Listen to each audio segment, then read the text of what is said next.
क्या आप जानते हैं, कुछ लोग अपने जीवन का सबसे बड़ा नुकसान सिर्फ इसीलिए उठा लेते हैं क्योंकि वो बिना सोचे बोल देते हैं। कभी ऐसा हुआ है कि आप कुछ बोल गए और बाद में पछताया कि काश चुप रहता, काश कुछ नहीं कहता? क्योंकि कभी कभी एक शब्द, एक अनचाहा वाक्य पूरी जिंदगी की शांति छीन सकता है। आज की कहानी उसी दर्द में से जन्मी है। एक ऐसा सच जिसे गौतम बुद्ध ने जीवन की सबसे बड़ी कला कहा था, मौन की कला। और इस कहानी का नायक है यश, एक युवक जो बोलना कम नहीं कर पाता था और अपनी ही आवाज से परेशान रहने लगा था। यश एक ऐसा व्यक्ति था जिसे हर स्थिति में जवाब देना जरूरी लगता था। कोई कुछ कह दे तो तुरंत बोल पड़ता था। लोगों की बातें सुनने के बजाय वो बीच में ही बोलने लगता था। किसी की राय काट देता, किसी की भावना अनसुनी कर देता। धीरे धीरे उसकी बातें उसके रिश्तों पर भारी पड़ने लगीं। दोस्त दूर होने लगे, घर में तनाव बढ़ने लगा और सबसे बड़ा दुख, उसका मन बेचैन रहने लगा था। उसे लगता था कि उसकी आवाज उसका सबसे बड़ा दुश्मन बन चुकी है। एक दिन रात गहरी थी, चारों ओर सन्नाटा था, लेकिन यश के मन में तूफान चल रहा था। वह सोच रहा था, मैं बोलना बंद क्यों नहीं कर पाता? क्यों मैं हर बात का जवाब देता हूं? क्यों मैं अपनी ही शांति बर्बाद कर रहा हूं? उसी रात उसने निर्णय लिया, वह सच जानने जाएगा। वह उस व्यक्ति के पास जाएगा जिसने मौन को शक्ति कहा था, गौतम बुद्ध। अगली सुबह यश जंगल की पगडंडी पर निकल पड़ा। पत्तों पर ओस चमक रही थी, हवा में शांति थी और दूर पहाड़ियों पर उगता सूरज जैसे उसे एक नई शुरुआत का संकेत दे रहा था। कई घंटों की यात्रा के बाद वह बुद्ध के आश्रम पहुंचा। बुद्ध वृक्ष के नीचे ध्यान में बैठे थे। उनके चेहरे पर ऐसी शांति थी जैसे दुनिया का शोर उनके पास आने की हिम्मत भी न कर सके। यश उनके चरणों में गिर गया। उसकी आंखों से आंसू बहने लगे। प्रभु, मेरी सहायता कीजिए। मेरे शब्द मेरा पीछा नहीं छोड़ते। मैं बोलता हूं, पछताता हूं, फिर बोलता हूं, फिर पछताता हूं। बुद्ध ने आंखें खोली।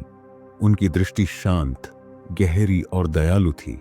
यश, तुम अपने शब्दों पर नियंत्रण चाहते हो, लेकिन पहले तुम्हें अपने मन पर नियंत्रण सीखना होगा, बुद्ध ने कहा।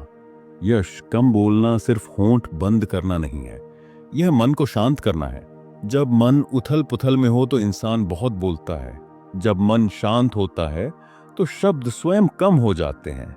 उस शाम बुद्ध यश को तालाब के पास ले गए। पानी एकदम शांत था। देखो, बुद्ध बोले, क्या तुम पानी की गहराई देख पा रहे हो? हाँ प्रभु, यश ने कहा, सब कुछ साफ दिख रहा है। बुद्ध ने एक कंकड़ उठाया और पानी में फेंक दिया। पानी में लहरें उठीं। अब कुछ भी साफ नहीं दिख रहा था। अब देखो, बुद्ध ने पूछा। यश बोला, अब तो कुछ भी नहीं दिखता प्रभु। बुद्ध ने कहा, जो व्यक्ति हर समय बोलता है उसका मन इसी हिलते हुए पानी जैसा हो जाता है, अस्पष्ट, उलझा हुआ, बेचैन।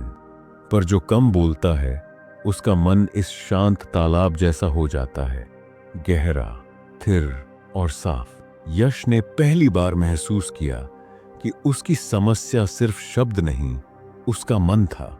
अगले दिन बुद्ध ने उसे एक सूखी लकड़ी दी। इसे तोड़ो। यश ने आसानी से लकड़ी तोड़ दी। फिर बुद्ध ने कहा, अब इसे जोड़कर दिखाओ। यश चौंका, ये कैसे संभव है प्रभु? बुद्ध मुस्कुराए। जो बातें तोड़ने के लिए कही जाती हैं, उन्हें जोड़ने की कोशिश नहीं की जाती। कुछ बातें जवाब मांगती हैं, लेकिन जवाब उनकी जरूरत नहीं होती, बल्कि आपकी ऊर्जा, आपका समय, आपकी शांति। मौन वही सबसे अधिक शक्तिशाली है जहां शब्द सिर्फ और टूटन पैदा करें।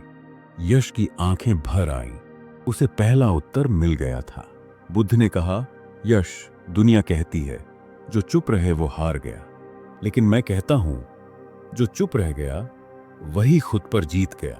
कम बोलने वाला व्यक्ति मूर्ख नहीं, बल्कि बुद्धिमान है, क्योंकि वह जानता है किस स्थिति में बोलना है और किस स्थिति में चुप रहना है। याद रखो, शब्द तीर हैं, जो एक बार निकल गए वो वापस नहीं आते। यश हर शब्द में अपने अतीत की गलती ढूंढ रहा था। वह धीरे धीरे बदलने लगा। बुद्ध ने उसे एक कठिन दायित्व दिया। अगले 30 दिन बिना आवश्यकता के एक भी शब्द नहीं बोलना। यश डर गया, लेकिन उसने हिम्मत दिखाई। पहले दिन बहुत मुश्किलें आईं। मन बोलना चाहता था, लेकिन वह खुद को रोक लेता था।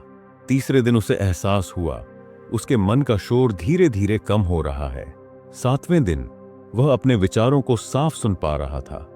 20वें दिन उसे महसूस हुआ कि कम बोलने से उसके रिश्तों में भी शांति आ रही है। 30वें दिन उसके अंदर एक नई स्थिरता जन्म ले चुकी थी। यश फिर बुद्ध के आश्रम पहुंचा। बुद्ध ने उसकी आंखों में देखा और मुस्कुराए। यश, अब तुम बोल सकते हो, लेकिन ध्यान रखना, हर शब्द सोच समझकर, विवेक और संयम के साथ निकलना चाहिए। यश ने हाथ जोड़कर कहा, प्रभु, अब मुझे समझ आ गया है, मौन हार नहीं, सबसे बड़ी जीत है। मैंने अपनी आवाज नहीं, अपने मन को शांत करना सीख लिया है।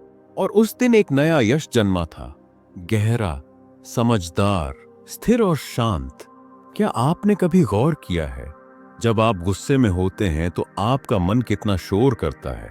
हर छोटी बात बड़ी लगने लगती है, हर शब्द तीर बन जाता है और हर फैसला एक बोझ बन जाता है। लेकिन जब इंसान शांत होता है तो वही दुनिया जिनमें उलझनें दिखती थीं, अचानक साफ दिखाई देने लगती है। जैसे किसी ने मन से धूल हटा दी हो और भीतर एक गहरी रोशनी जल उठी हो। शांत रहना कमजोरी नहीं है, यह वह ताकत है जो अंदर से आती है।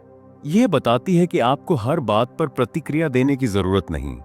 आपका मन इतना मजबूत है कि आप चिल्लाहट में भी खुद को सुन सकते हैं। शांत व्यक्ति कम बोलता है, लेकिन उसके शब्दों में वजन होता है, क्योंकि वे शब्द जल्दबाजी में नहीं, समझदारी में जन्म लेते हैं। जब आप शांत होते हैं तो आप सिर्फ दुनिया को नहीं, खुद को सुनते हैं। अपने डर, अपनी उलझनें, अपनी गलतियां, अपनी अच्छाइयां सब आपको दिखने लगते हैं। और यही सुनना आपकी जिंदगी बदल देता है। रिश्ते अचानक आसान लगने लगते हैं, गुस्सा खुद ही कमजोर पड़ जाता है और मन अपना बोझ छोड़कर हल्का होने लगता है। शांत रहना यह नहीं सिखाता कि लड़ाई से भागो, यह सिखाता है कि लड़ाई कब करनी है और कब नहीं करनी, कब बोलना है और कब चुप रहकर खुद को संभालना है। धीरे धीरे आप समझ जाते हैं कि हर जीत आवाज उठाकर नहीं मिलती। कई बार जीत उस चुप्पी में छुपी होती है जो दिल को चोट नहीं पहुंचाती, रिश्तों को बचाती है और खुद को मजबूत बनाती है। आखिर में शांति आपको दुनिया से नहीं, आपको आपसे मिलाती है। और जिस दिन इंसान खुद से मिल जाता है, वही दिन उसके जीवन की असली शुरुआत होती है। अगर इस वीडियो ने आपके दिल को छुआ हो और आप भी अपने जीवन में यह गहरी शांति और समझ लाना चाहते हो, तो इस चैनल को अब भी सब्सक्राइब करें, बेल आइकन दबाएं, ताकि अगली सीख सबसे पहले आप तक पहुंचे। शांत रहिए, क्योंकि शांति ही वह ताकत है जो हर तूफान को शांत कर देती है। अगर यह कहानी आपके दिल को छू गई हो, तो चैनल को सब्सक्राइब कीजिए और बेल आइकन दबाइए, ताकि ऐसी ही जीवन बदल देने वाली बुद्ध की शिक्षाएं आप तक सबसे पहले पहुंचे। कमेंट में लिखें, मैं कम बोलकर अपनी शांति बचाना चाहती हूं।